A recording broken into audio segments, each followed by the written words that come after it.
They say as Apple goes, the stock market goes. Why? Well, Apple makes up roughly 8% of the world's largest equity index in the world, that being the S&P 500. Price is now below a key level at the $180 level, which I was anticipating at least a reaction, if not a bounce to move higher. However, that's not the case. Price is currently sitting at the 100-day moving average, but it is below the momentum moving averages of 13 and 26, but also below the 50-day moving average. Let's get into this article before we continue to analyze the charts. This article is coming from Yahoo Finance. Why Apple stock is on the brink of a 10% correction.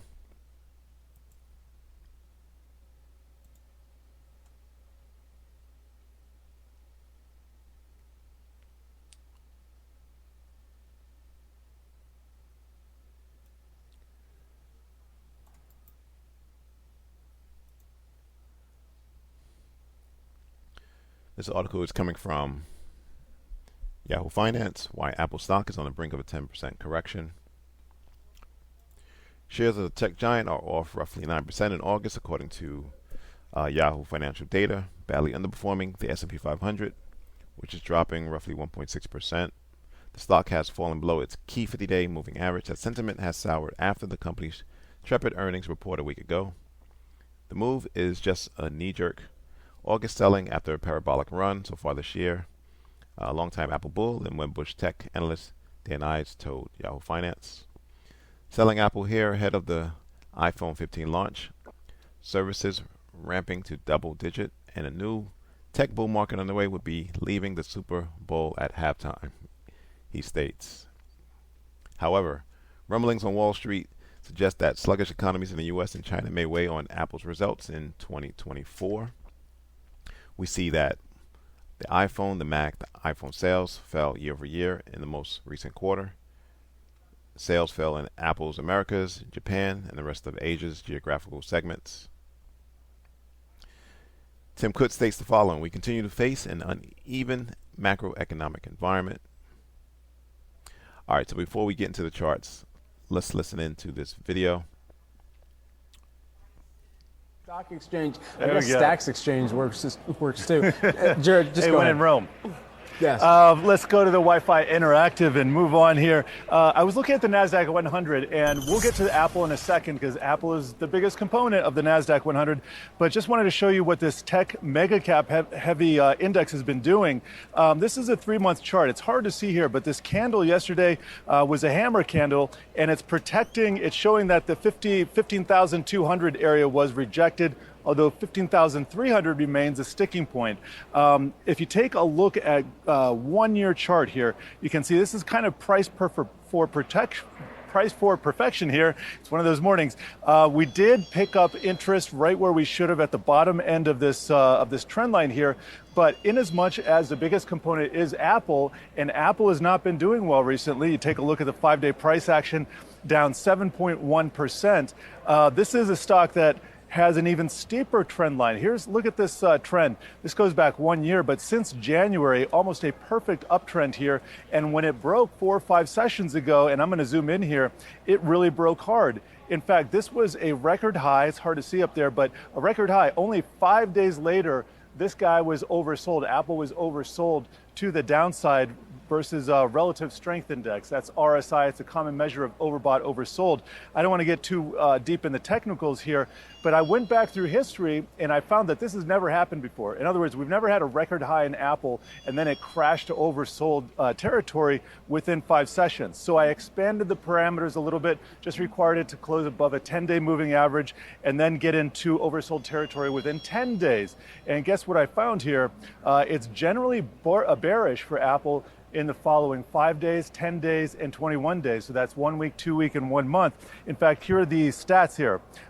9 times in history, and 6 of these came after the year 2000, going all the way back to the 1980 IPO of Apple, and we find that 1 week later, the average and median gains were negative. 2 weeks later, average is negative, although the median is positive. But some of these percentages are pretty bad. A 33% positivity rate for 1 week later is very low, considering this is a very bullish stock, and it has been a very bullish stock for the better part of the last 2 decades. So all of this tells me right now is that if Apple does not participate in this rally, it's going to be difficult for the NASDAQ 100 to hold its footing.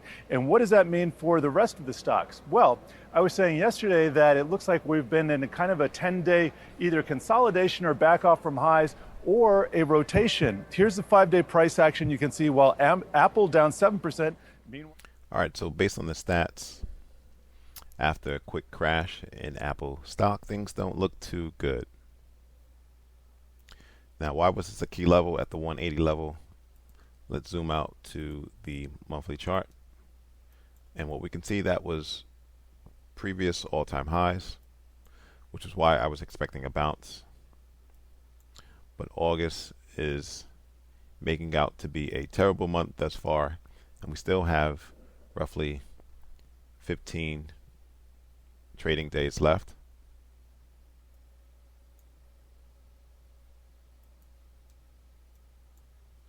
Let's go to the weekly chart,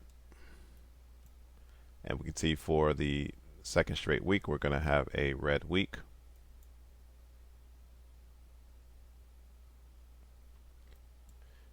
Now, on the weekly chart, you do have some buying pressure here at the 172 level based on these wicks.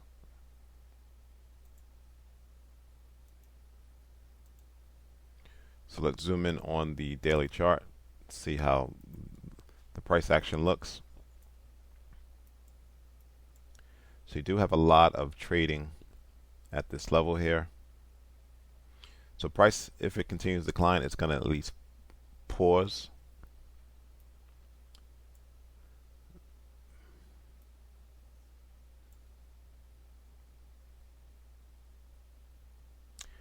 However, based on the price action, there's no true level of interest where the buyers supersede these sellers. You could say eventually the buyers took command at this level,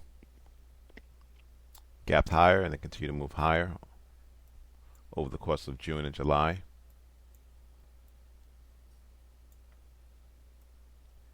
However, the best level to go long is at the 160 level, which is where I have a daily bias level. It also coincides with the 200-day moving average. Now, honestly, I don't see Apple selling off that much. So let's take this off. You know, the next level of interest is going to be this 172 level. Maybe you see some type of reversal pattern, or maybe you see the buyers step in on higher than expected volume. Now, typically August, September, October tends to be the worst months for the stock market in the year, and then usually have a Santa Claus rally into the end of the year. So there could be some more weakness, which is why I do see price getting to this 172 level. But hopefully for the bulls, this is where the decline ends. Basis can continue to move higher, but time will remain. We'll see what happens over the next couple of weeks. But the next key news announcement is going to be interest rates by the U.S. Fed Powell. I believe that takes place in September. So we'll see. You know, most of the smart money is still on vacation. So, you know, the volumes in the stock market right now are relatively on the low side. Things will get interesting after Labor Day, and that's when the smart money will be back in front of their screens, and volume will pick up, and that's when we're going to see some real movements happen. Thanks for watching. Subscribe. Please like the video.